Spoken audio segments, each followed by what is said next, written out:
berada di paling atas konstitusi ini. Baru kemudian di bawahnya mengalir misalnya undang-undang, perpu, peraturan yang lain, pemerintah dan seterusnya sampai kepada yang kecil menurut tata urutan perundang-undangan. Nah, kemudian juga dia konstituer, dia membentuk suatu negara. Salah satu sendi yang memang harus dimiliki konstitusi itu adalah dia menjadi sendi dari negara itu sendiri sebenarnya. Segala ketentuan dalam kehidupan ini diatur di dalam undang-undang dasar kita itu.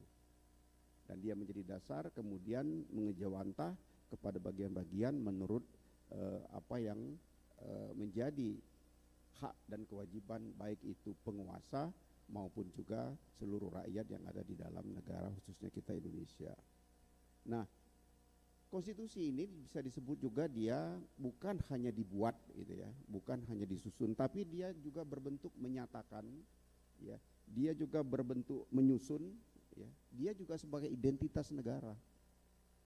Nah, kenapa ini memang betul-betul harus kita jaga, harus kita pelihara, harus kita perbaiki ya, dan juga harus kita sesuaikan dengan kondisi yang ada pada zaman itu. Makanya sebenarnya tidak heran kalau ada amandemen, ada perubahan undang-undang dasar, itu memang karena kebutuhan, Pak Moderator. Ya, memang mungkin kita mengalaminya setelah reformasi ya, pada waktu itu, tetapi banyak juga kadang-kadang tuntutan-tuntutan perubahan itu di dalam konstitusi. Tetapi tentunya kalau kita akan merubah konstitusi atau amandemen itu biasanya itu dimulai dulu dengan ketentuan-ketentuan yang ada di bawahnya. Persoalannya sedapat mungkin tidak langsung karena ada satu kondisi yang memang harus dilakukan karena adanya persoalan misalnya dengan pasal-pasal tertentu atau dengan kondisi tertentu di masyarakat, maka itu harus juga dilakukan perubahan. Nah, ada beberapa makna pengertian dan juga fungsi konstitusional dari Prof. Sri Sumantri. Saya kira memang ini cukup menjadi pegangan kita, terutama ini yang akan mengikuti perkuliahan, yang akan meraih baik itu doktoral maupun juga magister hukum. Saya kira ini menjadi penting untuk kita ketahui. Undang-undang dasar itu memang harus mengatur. Nah, ini yang menjadi bagian karena kita di Fakultas Hukum ini kan lebih banyak kepada persoalan hukumnya. Ya, lebih pada persoalan hukumnya. Kalau kita mengerucut dia mengatur, tetapi dia tidak semata-mata hanya mengatur persoalan perikatan, perjanjian, seluruhnya. Karena kalau kita bicara hukum, makanya Bapak Ibu sekalian, saudara sekalian, beruntungnya alhamdulillahnya di Fakultas Hukum ini kita bisa masuk kemana saja. Ya. Karena hukum itu sudah muncul dari dalam kandungan sampai ke liang lahat, sampai ke liang kubur. Persoalan hukum itu kan kadang-kadang kalau sudah mulai bursa pencari kerja itu paling beruntung Fakultas Hukum. Hampir semua ya, semua lembaga itu membutuhkan ahli hukum, sarjana hukum. Nah, saya kira memang kalau memang Fakultas Hukum, saya kira enggak tahu apa di Unila ini Fakultas Hukum yang paling banyak mahasiswanya mungkin paling banyak, karena rata-rata di perguruan tinggi itu, dan mereka rata-rata juga mendapat tempat pada akhirnya karena memang masih dibutuhkan. Kalau kita lihat perbandingan misalnya di penasihat hukum saja misalnya, itu masih jauh sekali apabila kita perbandingkan dengan jumlah rakyat Indonesia, masih jauh dari kurang ya. Nah, kemudian juga yang penting konstitusi seperti kita pada saat ini harus disosialisasikan, harus diperkenalkan, dan juga mungkin harus dipahami. Karena itu bagian yang memang menjadi menjadi pemandu kita dalam kehidupan berbangsa dan bernegara. Itu menjadi pemandu kita.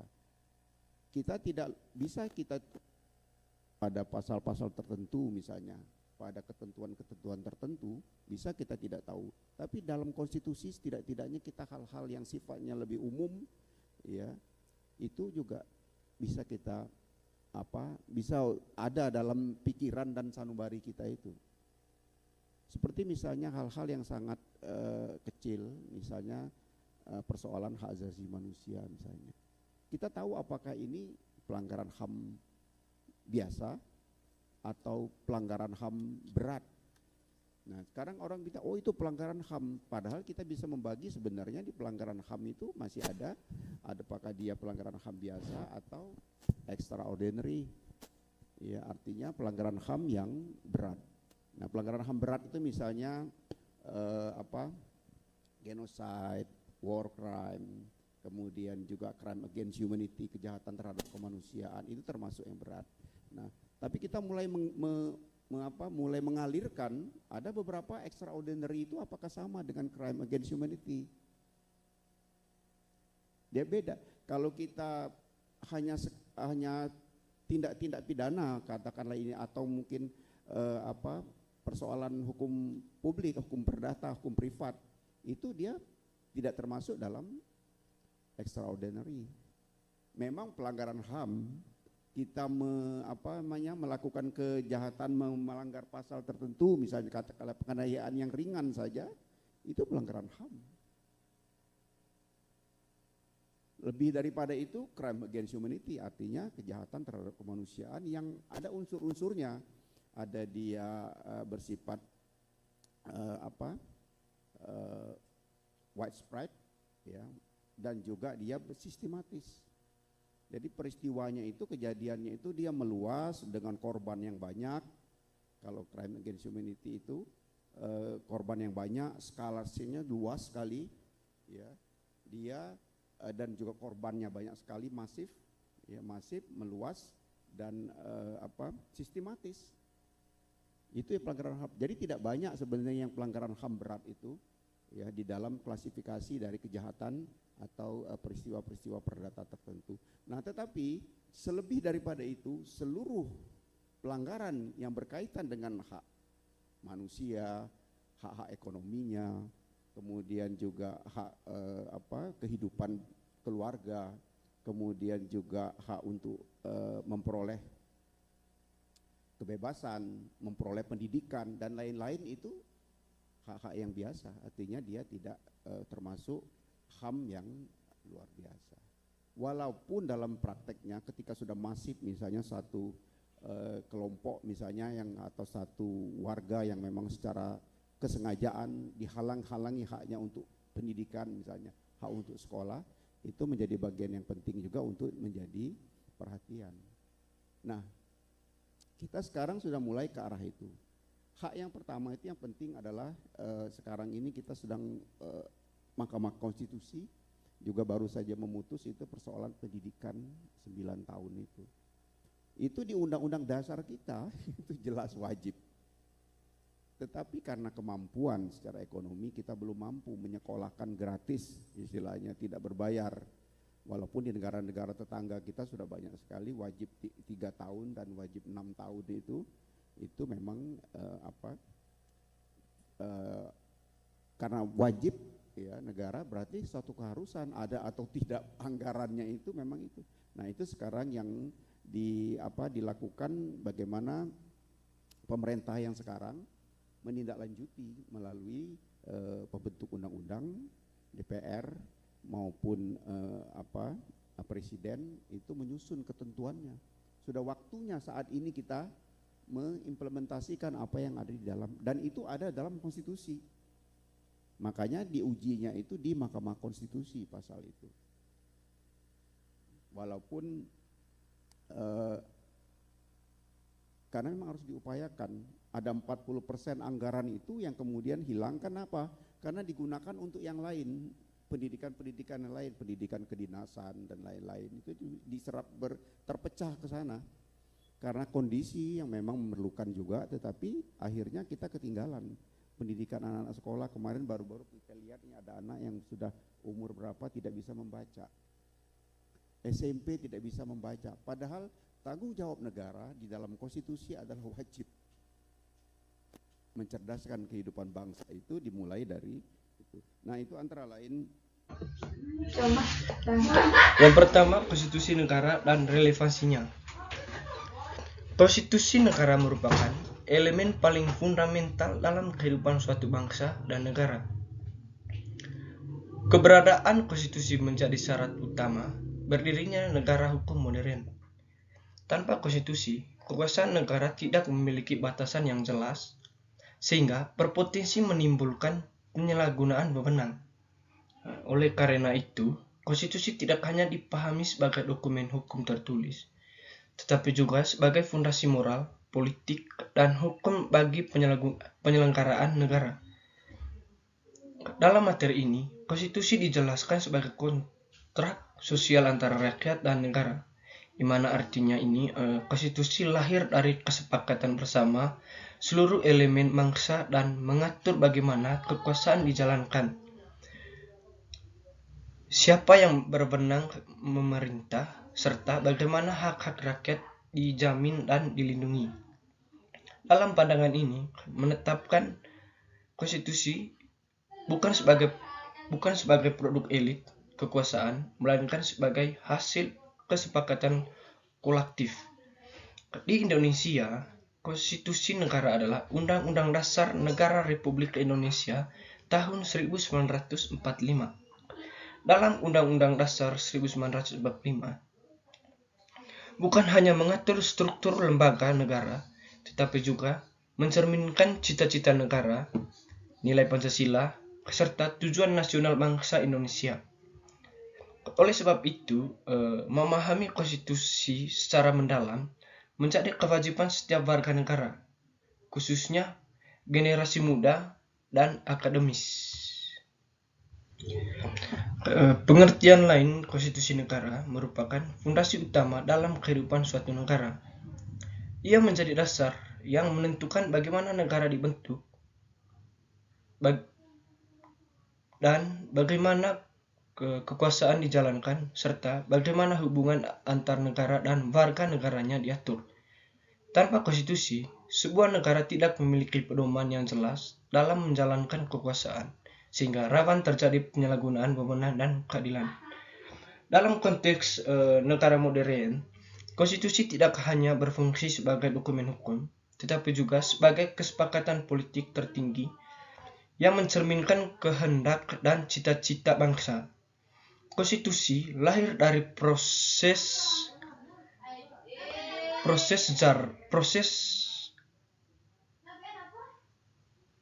sejarah dan perjuangan rakyat, sehingga keberadaannya memiliki legitimasi yang kuat. Oleh karena itu, konstitusi tidak boleh dipahami sekedar sebagai kumpulan pasal, melainkan sebagai refleksi nilai-nilai dasar yang dianut suatu bangsa. Yang kedua, konstitusi sebagai aturan dasar negara.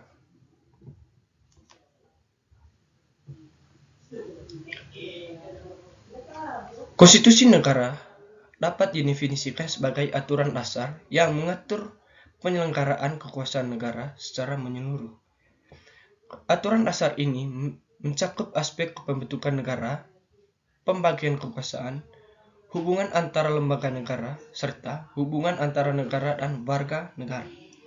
Konstitusi ini menjadi landasan yuridis yang menentukan arah dan karakter negara. Dalam materi ini menekankan bahwa konstitusi memiliki kedudukan tertinggi dalam hierarki hukum.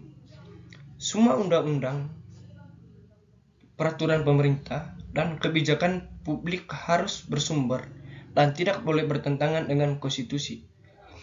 Jika hal ini dilanggar, maka terjadi persoalan konstitusional yang dapat merusak tatanan negara hukum. Atau lebih jauhnya itu, konstitusi juga mengandung nilai-nilai filosofis dan ideologis. Undang-Undang Dasar 1945, contohnya itu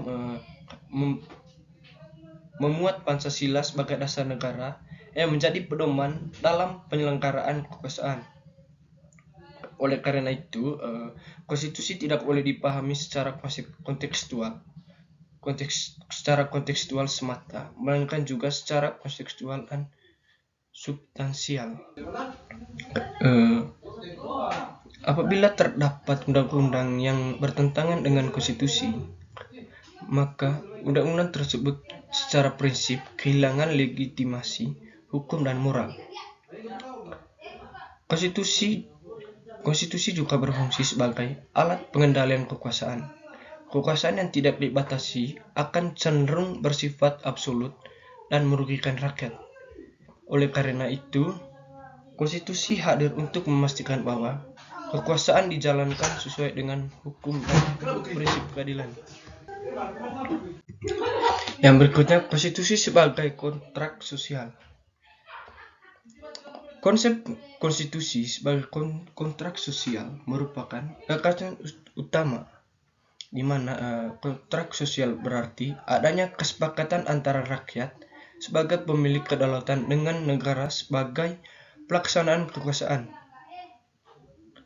Rakyat menyerahkan sebagian hak dan kebebasannya kepada negara, dengan syarat negara wajib melindungi hak-hak dasar rakyat tersebut.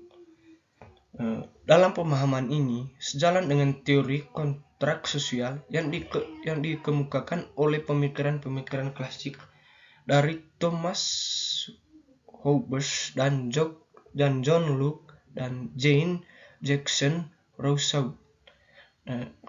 Dalam konteks Indonesia, kontrak sosial tersebut diwujudkan dalam bentuk Undang-Undang Dasar 1945 yang berlandaskan Pancasila. Dalam hal ini, bahwa apabila negara melanggar kesepakatan ini, contohnya itu dengan membuat undang-undang yang bertentangan dengan Undang-Undang Dasar 1945, maka rakyat memiliki hak konstitusional untuk menggugatnya. Dengan ini, makna pentingnya pengujian undang-undang terhadap konstitusi. Pengertian lain, konsep konstitusi sebagai kontrak sosial merupakan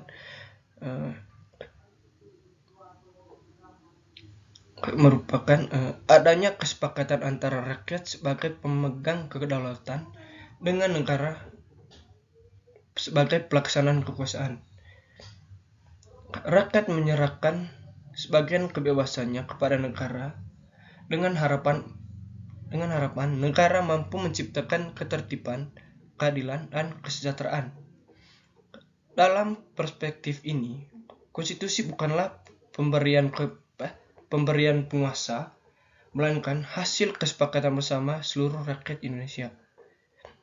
Negara memperoleh legitimasi untuk memerintah karena adanya persetujuan rakyat yang bertuang dalam konstitusi. Jika negara melanggar kesepakatan tersebut, maka negara telah mengingkari kontrak sosial. Setiap undang-undang harus dilihat apakah masih sejalan dengan kesepakatan awal yang tertuang dalam konstitusi atau justru merugikan rakyat tersebut. Yang berikutnya, Undang-Undang Dasar 1945 sebagai perwujudan kontrak sosial Indonesia. Undang-Undang Dasar 1945 sebagai perwujudan kontrak sosial Indonesia, di mana Undang-Undang Dasar 1945 merupakan perwujudan konkret dari kontrak sosial bangsa Indonesia. Pembukaan Undang-Undang Dasar 1945 secara tegas memuat tujuan negara, dasar negara, dan cita-cita kemerdekaan. Bagaimana ini bersifat fundamental dan tidak dapat diubah karena mencerminkan jati diri bangsa. Dalam materi ini menegaskan bahwa pengujian undang-undang tidak boleh mengabaikan nilai-nilai dalam pembukaan Undang-Undang Dasar 1945. Undang-undang yang bertentangan dengan semangat keadilan sosial, demokrasi, dan perlindungan hak asasi manusia berarti telah melanggar kontrak sosial bangsa. Dalam hal ini, Undang-Undang Dasar 1945 harus dipahami sebagai kesepakatan luhur yang mengikat seluruh penyelenggaraan negara, bukan sekedar teks hukum formal.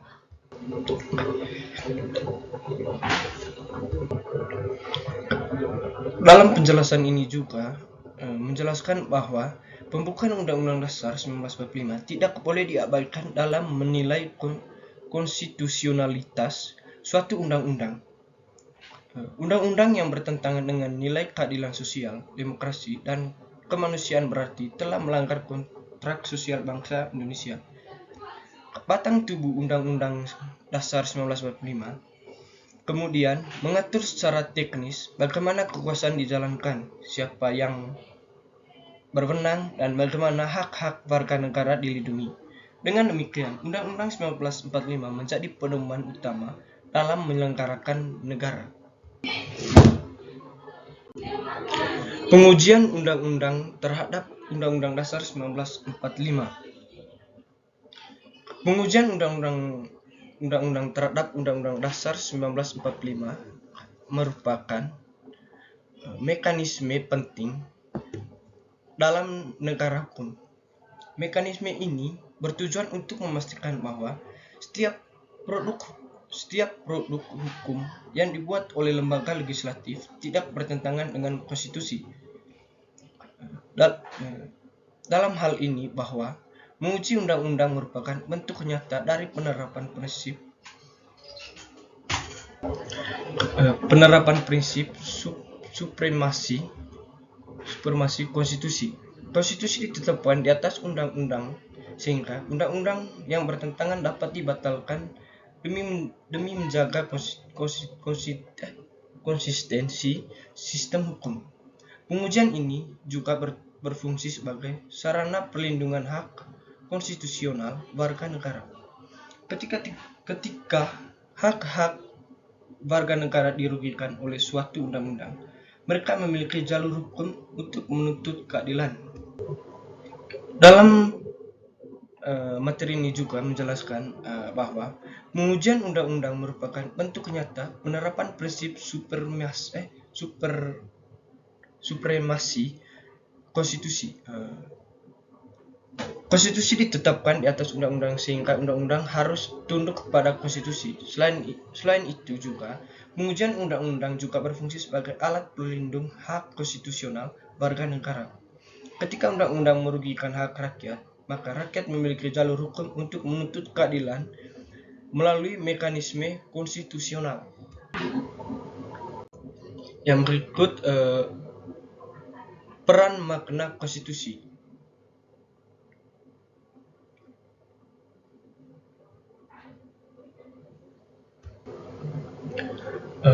Mahkamah Konstitusi atau MK berperan sebagai penjaga konstitusi atau guardian of the Constitution. MK memiliki kewenangan untuk menguji undang-undang terhadap Undang-Undang Dasar 1945 dan memastikan bahwa prinsip konstitusional tetap terjaga. Dalam materi ini, MK diposisikan sebagai lembaga penyimbang kekuasaan legislatif dan eksekutif. Dengan adanya MK atau Mahkamah Konstitusi, tidak ada lembaga negara yang kekuasaannya bersifat absolut. Keberadaan MK juga mencerminkan bahwa konstitusi adalah dokumen hidup yang terus diuji dan diinterpretasikan suatu perkembangan zaman tanpa menghilangkan nilai dasarnya. Yang berikutnya, teori kontrak sosial dan konstitusi modern. Teori kontrak sosial memberikan dasar filosofis bagi keberadaan konstitusi modern. Dalam konteks ini, teori digunakan untuk menjelaskan legitimasi konstitusi sebagai kesepakatan rakyat. Konstitusi modern tidak hanya mengatur kekuasaan, tetapi juga membatasi kekuasaan tersebut agar tidak melanggar hak asasi manusia. Inilah perbedaan negara konstitusional dengan negara kekuasaan. Undang-Undang Dasar 1945 setelah amandemen semakin menegaskan perlindungan hak asasi manusia sebagaimana penting dari kontrak sosial bangsa Indonesia.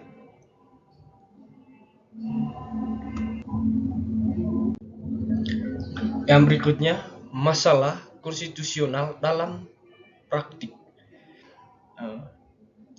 Dalam teori ini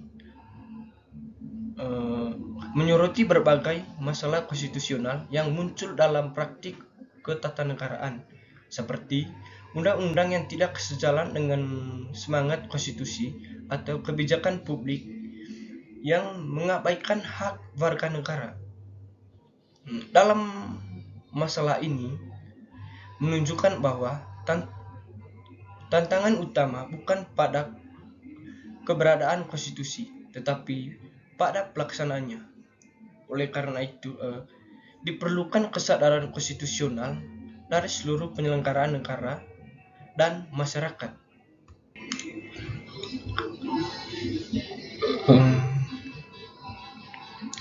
Penjelasan yang lainnya juga itu menyangkut bahwa masalah utama bukan terletak pada kekurangan konstitusi, melainkan pada pelaksananya. Kurangnya kesadaran konstitusional dapat menyebabkan penyimpangan dalam praktik pemerintah. Oleh sebab itu, diperlukan pemahaman dan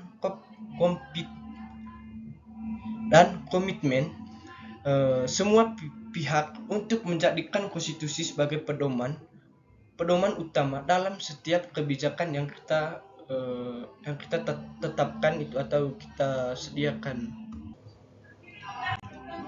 Konstitusi dan perlindungan hak asasi manusia. Perlindungan hak asasi manusia merupakan salah satu tujuan utama konstitusi. Dalam konstitusi, hak-hak dasar warga negara dijamin dan dilindungi dari tindakan sewenang-wenang negara. Dalam penjelasan ini bahwa negara dibentuk untuk melindungi rakyat, bukan untuk menindasnya. Oleh karena itu, setiap kebijakan dan undang-undang harus diuji apakah sejalan dengan prinsip perlindungan hak asasi manusia. Penguji undang-undang menjadi instrumen penting untuk memastikan bahwa hak-hak konstitusional warga negara tetap terlindungi. Salah satu fungsi utama konstitusi adalah melindungi hak asasi manusia. Dalam hal ini menekankan bahwa negara ada untuk melayani rakyat, bukan sebaliknya. Pengujian undang-undang menjadi instrumen penting untuk memastikan bahwa hak-hak warga negara tidak dikorbankan demi kepentingan kekuasaan. Yang terakhir atau kesimpulannya ini, konstitusi negara merupakan kontrak sosial yang mengikat antara rakyat dan negara. Undang-Undang Dasar 1945 menjadi dasar tertinggi dalam sistem hukum Indonesia dan harus dijaga melalui mekanisme pengujian undang-undang.